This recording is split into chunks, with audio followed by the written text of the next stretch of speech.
para la determinación de la misma, agotado o no el proceso judicial, la persona adquiere una obligación, ¿sí?, de cumplir con lo determinado, ya sea por la autoridad tributaria, sede administrativa, o por lo determinado por el tribunal contencioso en la materia, ¿sí? Les digo que puede ser una u otra porque puede ser que una vez agotado el procedimiento administrativo, la persona no acuda a la vía judicial, pero tampoco pague lo determinado administrativamente. O puede ser que una vez agotado lo administrativo, efectivamente la persona comparezca a sede judicial y en la sede judicial se confirme la decisión, se modifique la decisión y que de todas formas provenga una obligación a pagar, ¿sí? Como la obligación tributaria es en dos vías, el Estado tiene la obligación de cobrar y el contribuyente tiene la obligación de pagar. En algunos casos el contribuyente no quiere pagar. Entonces, por eso el Código Tributario, a partir del artículo 171 del Código Tributario, regula el proceso económico coactivo tributario, ¿sí? Vamos a ubicarnos, artículo 171, ustedes saben que para el examen no necesito que se memoricen los conceptos, sino que manejen su voz, ¿ok? Y para el efecto, este proceso, a diferencia de los ejecutivos en materia civil, busca dotar de reglas claras a la administración y también al contribuyente para el pago efectivo y pronto de la obligación tributaria. Por eso es que en la última línea o en la parte final del artículo 171 van ustedes a ubicar cuáles son los principios del proceso económico coactivo tributario. ¿Pueden ubicarlos? Sí, Por favor. brevedad, oficiosidad y especialidad. Muchas gracias. Brevedad, oficiosidad y especialidad. Brevedad en cuanto a que este procedimiento debe tramitarse de forma prioritaria, en el sentido de reducir los plazos en la tramitación del proceso administrativo, ¿sí? Debe ser breve, debe ser efectivo. Por eso ustedes van a ver determinados plazos en el proceso establecido en el Código Tributario, bastante reducido, pero que tiene esa finalidad: buscar una ejecución rápida. Segundo principio, oficiosidad. Toda vez que el impulso de una etapa procesal a otra etapa procesal es de oficio, a diferencia, por ejemplo, del juicio ordinario en materia civil. Ustedes saben que cada etapa procesal debe ser a petición de parte. Si usted no presenta su memorial pidiendo apertura a prueba, no le apertura a prueba. Si se le pasan los 6 meses, caducidad. ¿De acuerdo? ¿Sí? Pero en el proceso económico coactivo tributario es de oficio el impulso del proceso. O sea que basta con ser motivado para que llegue a su etapa final. Y el último principio es de especialidad. Pareciera ser que no es necesario por el legislador colocarlo expresamente, pero en la práctica puede surgir alguna duda en cuanto a qué proceso económico coactivo llevar. Si el del decreto 1125, el del Tribunal de Cuentas, si es el que está regulado en la materia procesal civil, ¿qué llevamos? Entonces, el legislador le reconoce expresamente el principio de especialidad al económico coactivo tributario establecido a partir del artículo 171 de este. ¿Sí? Los casos de procedencia del económico coactivo tributario lo encontramos en el artículo 172 del mismo código, ¿verdad? ¿Qué debe determinarse y anotarse para poder yo instar el económico coactivo como administración? Por favor. 172. Extraigamos el supuesto de la norma. ¿Qué es lo que motiva, qué es lo que habilita el económico coactivo tributario? Sí, el título ejecutivo, pero Pago de fianzas. Firme, líquido y exigible. La obligación. leamos el 172. La deuda tributaria. Procedencia. Leamos. Solamente en virtud del título ejecutivo Ah, sobre deudas tributarias firmes, líquidas y exigibles procederá la ejecución económico coactiva. está. Deudas tributarias. Debe estar determinada una deuda tributaria líquida y exigible para que se habilite la procedencia formal del económico coactivo. Esa deuda, ¿en qué debe constar? Título Ejecutivo. ¿Sí? En un título ejecutivo.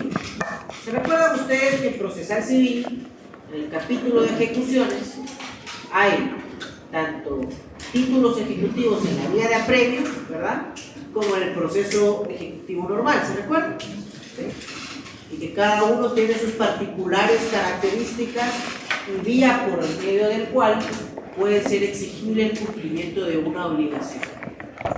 Pero lógicamente, sí, por favor, ¿Podría explicar qué significa líquida y exigible? con todo gusto. El Código Tributario indica deuda tributaria. Ahí estamos claros, ¿verdad? Existe una obligación por parte de una persona en trasladar una parte de su patrimonio a otro. En este caso, es el contribuyente al Estado, ¿verdad? Pero el Código Tributario, como pregunta acá el compañero, establece características de esta deuda. ¿Cuáles son esas características?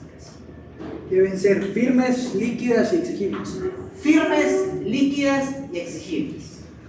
Firme me indica que esa deuda proviene del agotamiento de un proceso administrativo o judicial que haya causado estado o haya pasado a autoridad de cosa juzgada. Básicamente eso es una deuda firme, ¿verdad? Yo no tengo ningún remedio o recurso, ya sea por la vía administrativa o si opté por la vía judicial, para poder defenderme. El expediente, si lo dejé en fase administrativa, causa estado. Y si lo dejé en etapa judicial, ¿cómo se llama esa institución procesal? Cuando ya no hay facultades. Exactamente, cuando ya no tengo ninguna. Estamos claros hasta ahí, ¿verdad? Es teoría de obligaciones y teoría general del proceso, que aplica a todas las materias de derecho, ¿verdad? Segunda característica, líquida. Líquida. Y esto tiene un origen en la teoría de la obligación tributaria que vimos para el primer examen parcial. La obligación tributaria es determinada o indeterminada. Determinada o indeterminada. Es determinada. A mí la Superintendencia de Administración Tributaria no me puede decir usted paga un impuesto. ¿Cuánto tengo que pagar? No sé.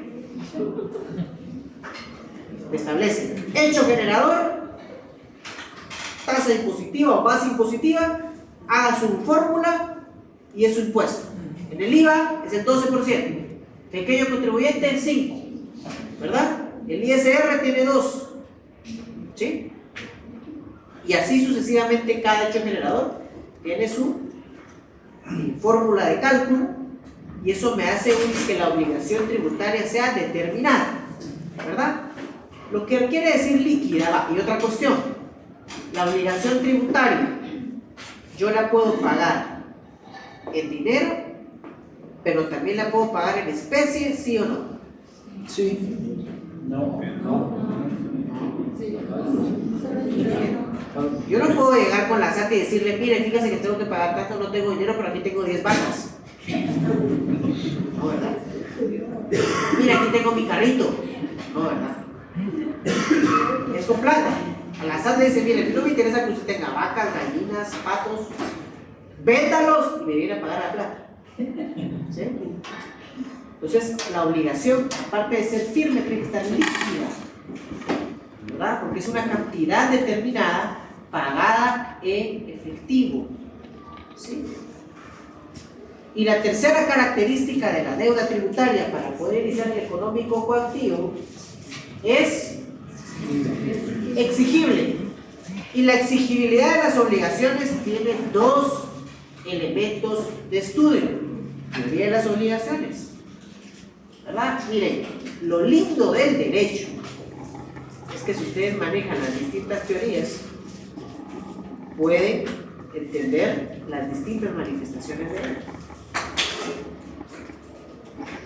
La exigibilidad de la obligación depende de dos cuestiones. Primero, de la existencia del sujeto pasivo.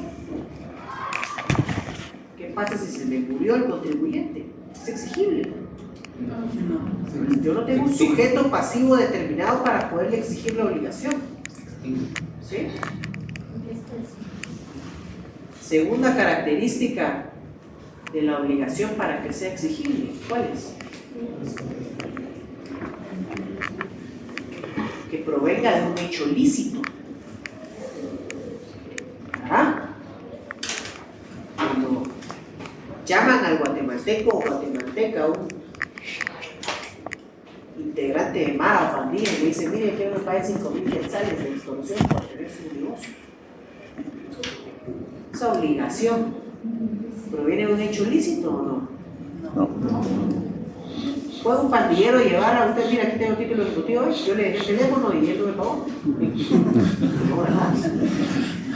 La exigibilidad de las obligaciones depende del sujeto pasivo, del hecho lícito, y sobre todo que exista un mecanismo legal para poder compeler al sujeto pasivo al pago de la obligación al acreedor, en este caso es la administración tributaria.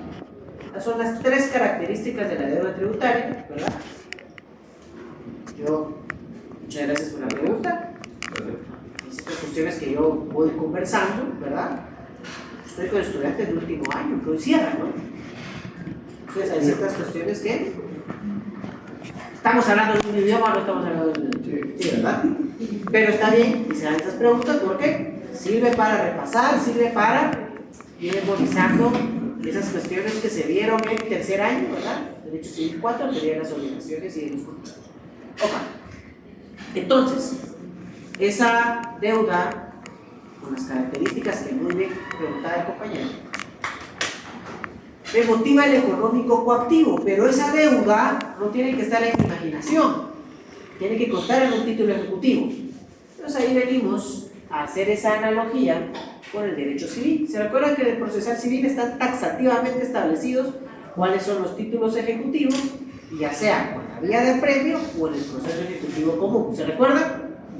Por un lado se cobran las sentencias judiciales, por otro lado se cobran las escrituras, etc. ¿Se recuerdan? Sí.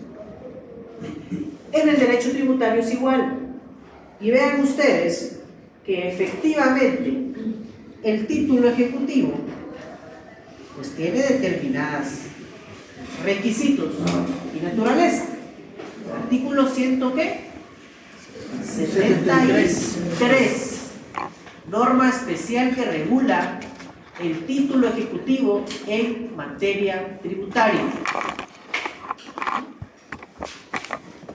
Y ustedes ven ahí cuántos requisitos.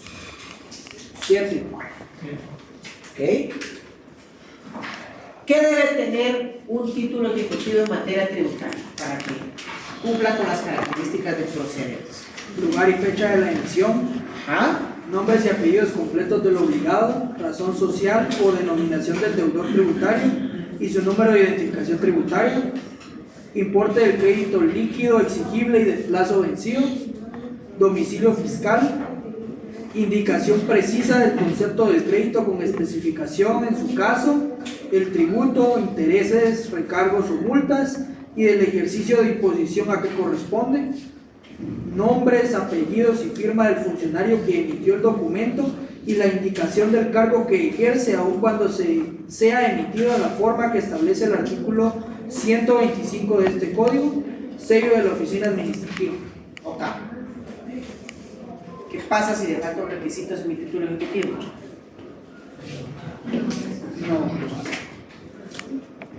Previo. ¿Qué pasa si hay una fotocopia en mi título ejecutivo? No puede exigir. ¿Quién califica la procedencia o no de un título ejecutivo? ¿En materia civil? Pues, porque es un requisito fundamental para hacer un mandamiento de ejecución. El Código Tributario igual, artículo 174.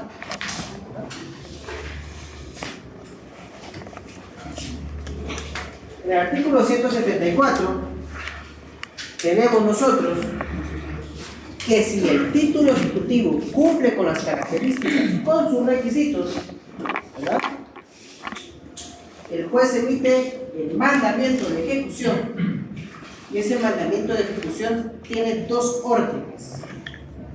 La primera, El requerimiento del pago del obligado y el requerimiento de pago, y el segundo, el embargo de bienes hasta la cantidad suficiente para garantizar el cumplimiento de la obligación. ¿Sí? Pero no solo le hace el requerimiento, para la cumplir, sino que también le debe proveer derecho de defensa. ¿Cuál es el plazo para ejercer mi derecho de defensa en materia tributaria, económica o activa? 5 días. 5 días. Sí, hábil. 5 días. Ojo ahí. Hay dos supuestos. Puede ser de que yo efectivamente acepte el mandamiento de ejecución y así es cierto, no para pelear. Si tengo el título, lo pago.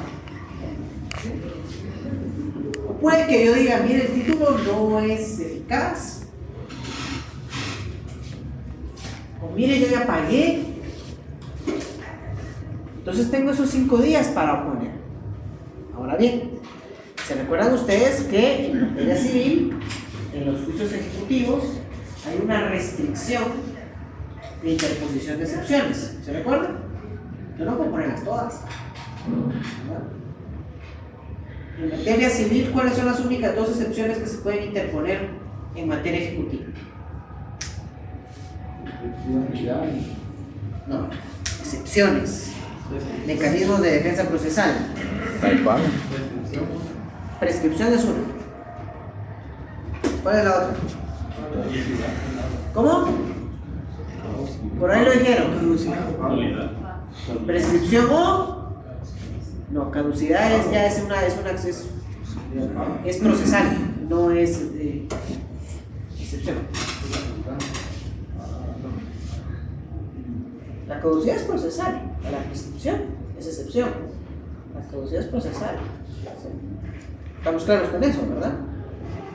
No es lo mismo que me prescriba mi derecho que me caducó la acción para ejercitar. No es lo mismo. Lo verán ustedes cuando estén estudiando para su primer. ¿Cuál es la segunda excepción que se puede interponer si la primera es prescripción? Pago. Yo solo me puedo defender en un proceso ejecutivo con 2 excepciones. O le digo, señores, se le pasó el tiempo, usted no me puede pedir eso, se le pasó el tiempo. O y yo pagué y tengo que recibir.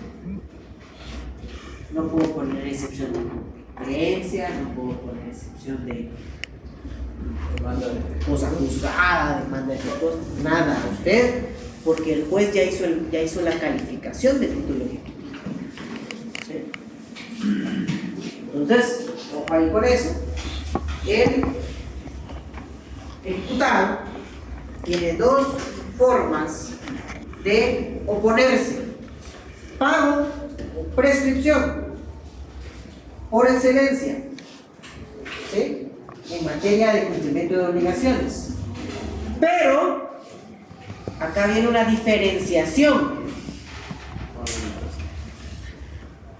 y es que todo lo que les he indicado en los últimos minutos es teoría de obligaciones por excelencia, ¿sí? Pero la materia tributaria permite ampliar esos supuestos de excepciones. Ojo, por eso es que en el 171 indica uno de sus principios, la especialidad. Porque en los procesos ejecutivos de cualquier naturaleza, yo solo puedo interponer pago o prescripción. Pero en el 177 me amplía el abanico el legislador para la materia tributaria. ¿Cuáles son esos mecanismos de defensa que yo tengo, aparte del pago y la prescripción? Transacción autorizada mediante acuerdo gubernativo, finiquito debidamente otorgado, prescripción, caducidad, las nacidas con posterioridad a la contestación de la demanda y que destruyan la eficacia del título. ¿O ahí? Y el pago. Entonces, a diferencia de la materia civil, la materia tributaria tiene otras, ¿sí? Cuando yo hablo de una transacción en acuerdo gubernativo, por ejemplo, hablo de una excepción que es un mecanismo de defensa. Por ejemplo, hay determinados adeudos tributarios que superan una cantidad exorbitante. El último, recuerdo el caso de Aceros de Guatemala, que llegó a pagar más de 1.000 millones de quetzales aproximadamente. En determinados casos se puede llegar a un acuerdo con la administración tributaria en el objeto de transar obligaciones, pero no hablo yo de transar de una forma indebida, ¿verdad?, sino que se debe oficializar mediante acuerdo gubernativo, porque en determinados casos el Estado dice: mire, yo esa plata, en vez de que usted me la dé así, aunque la obligación sea exigible en dinero y el pago del tributo sea exigible en dinero, por la cantidad del adeudo, mire, mejor deme determinada extensión de terreno, por ejemplo. Pero les platicaba, aprovechando la pregunta del compañero, que las obligaciones tributarias son líquidas, exigibles y determinación en dinero,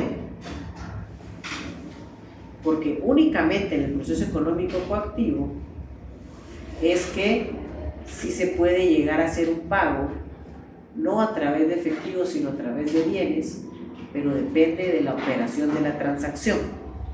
Que la transacción, como ustedes saben, es una figura procesal por medio del cual el demandante y el demandado llegan a un acuerdo para poner fin a la controversia. Puede llegar a transarse en determinado momento la cesión de patrimonio, por ejemplo, no es materia tributaria, pero el IX lo hace con determinada frecuencia. Puede también transarse, por ejemplo, la modalidad del pago, la frecuencia del pago, en el sentido de decir: mire, no tengo ahorita los 2.000 millones, pero mediante transacción, que es en escritura pública a voluntad de las partes, pueden establecer determinadas condiciones para ponerle fin a la controversia. Entonces, hay diferencias entre el económico coactivo tributario y los procesos ejecutivos civiles. El económico coactivo que está en el 1125, sí hay. Y esta es una de sus diferencias fundamentales, que se amplía el listado taxativo de opciones para poder ejercer mecanismos de defensa, ¿sí? Pero también puedo yo contestar mi demanda en sentido negativo y decir: mire, no, yo no voy a pagar, y se opone, ¿verdad? Cuando usted se opone, ¿sí?,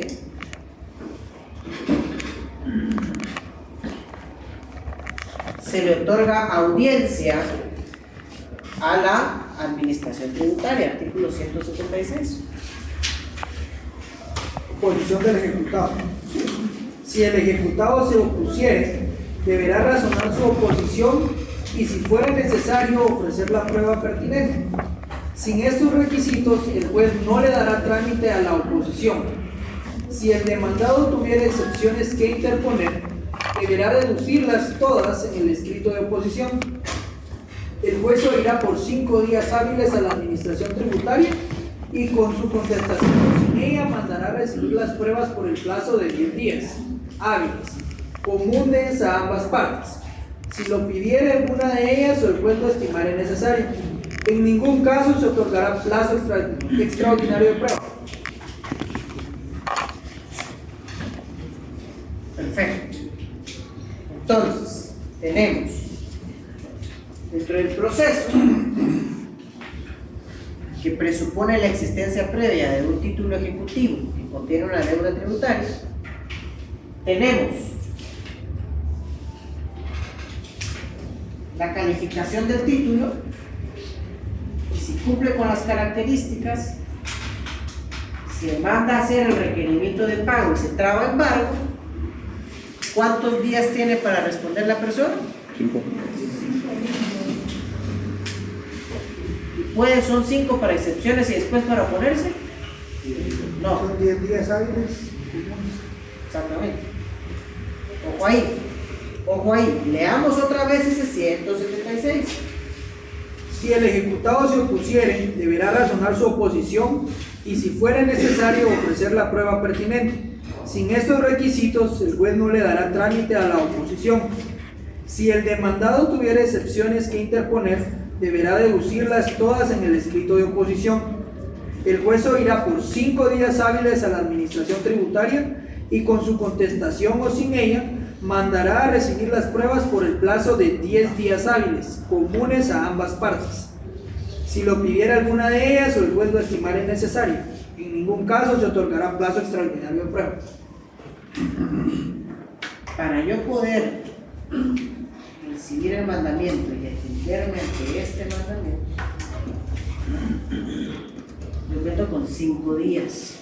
Artículo 174 del Código Tributario. ¿Sí? Dentro de esos 5 días, yo interpongo mi oposición y de una vez mis excepciones. Si interpongo mi excepción y mi oposición, la Superintendencia de Administración Tributaria tiene 5 días ¿para qué? Audiencia, para pronunciarse sobre mi oposición.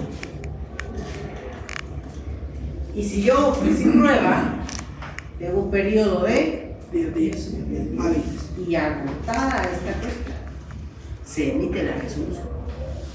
O sea, el Ejecutivo Tributario está pensado para tener 20 días hábiles. 20 días hábiles. ¿Ok? Es por eso ese principio de brevedad, de reducción de plazos. ¿Sí? Una vez agotado ese periodo de 10 días, si las partes lo requirieren, ¿verdad?, se deberá resolver de conformidad con el artículo 178 del Código Tributario. Artículo 178. Artículo 178. Resolución. Vencido el plazo para oponerse o el de prueba en su caso, el juez se pronunciará sobre la oposición y las excepciones deducidas. Además, el juez declarará si al lugar o no al lugar a hacer trance y remate de los bienes embargados o pago, en su caso, de la deuda tributaria y de las costas judiciales. Dice plazo para emitir sentencia. Vencido el plazo para oponerse o el de prueba en su caso. ¿Cuánto tiempo tendrá un juez para dictar sentencia? 5 a 10 días. ¿Por qué no 15? 15. ¿Qué pasa cuando una ley no indica el plazo para dictar sentencia? ¿A dónde me voy yo para buscar el plazo para emitir sentencia? La ley del organismo judicial. ¿Y en cuánto tiempo de conformidad con la ley del organismo judicial se debe emitir sentencia? 15 días. 15 días.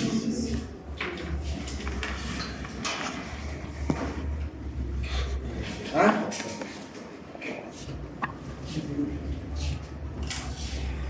Entonces, ojo ahí por eso. Ese artículo, relaciónenlo con el 185 del Código Tributario. ¿Qué dice 185? 185. Supletoriedad. En lo que no contravienen las disposiciones de este código y en todo lo no previsto en esta sección, se aplicarán las normas del Código Procesal Civil y Mercantil y la ley del organismo judicial. Entonces, ahí tenemos un mandato de referencia a la ley del organismo judicial. Si yo no tengo el plazo expresamente para dictar sentencia en el Código Tributario, tengo que buscar la norma que me indique, en este caso, cuál es el plazo para emitir la decisión. ¿Sí? Y ese se encuentra en la ley del organismo judicial. ¿Sí? Vamos claros con eso, ¿verdad? El 185 del Código Tributario me otorga la norma supletoria, ¿sí?, para yo poder ir a la ley del organismo judicial o al Código Procesal Civil. Pero, ojo ahí,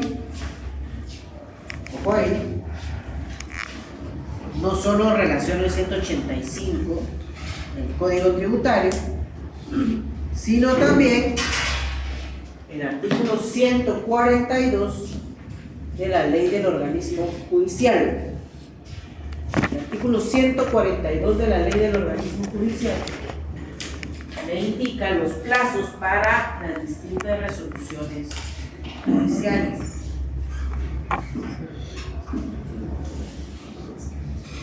¿Sí?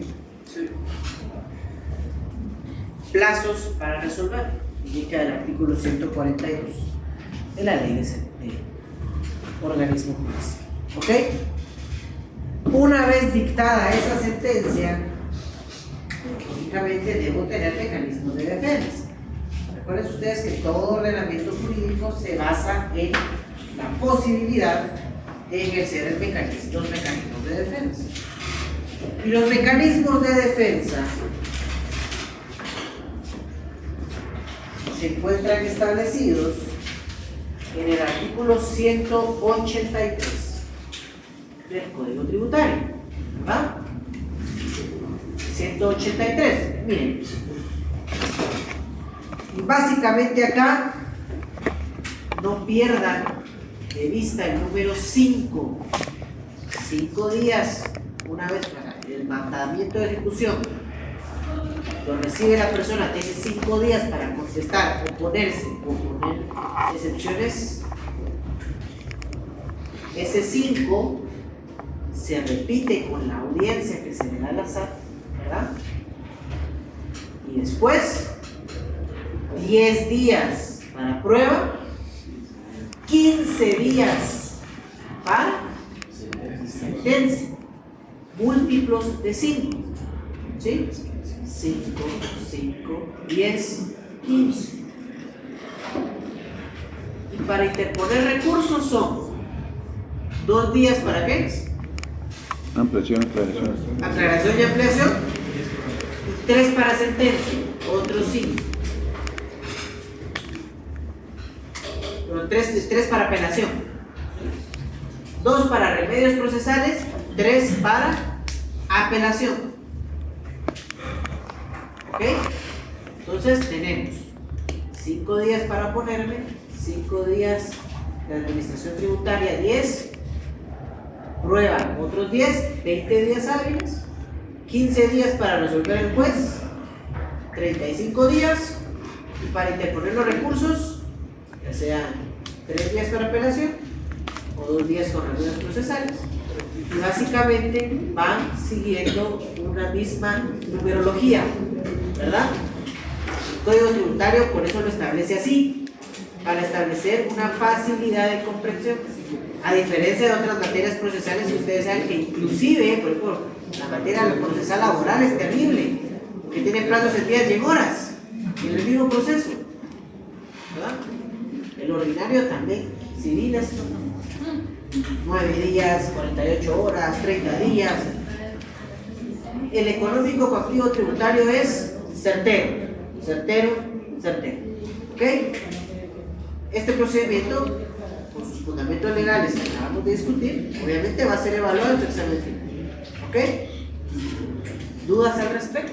Primera cuestión, notas, subo este fin de semana. Espero yo. Segunda cuestión.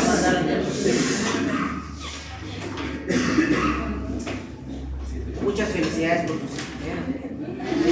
la clase formalmente, éxitos en sus exámenes finales y les deseo todo lo mejor en su proceso de graduación a los que les corresponda y a los que no, están cerca de lograr.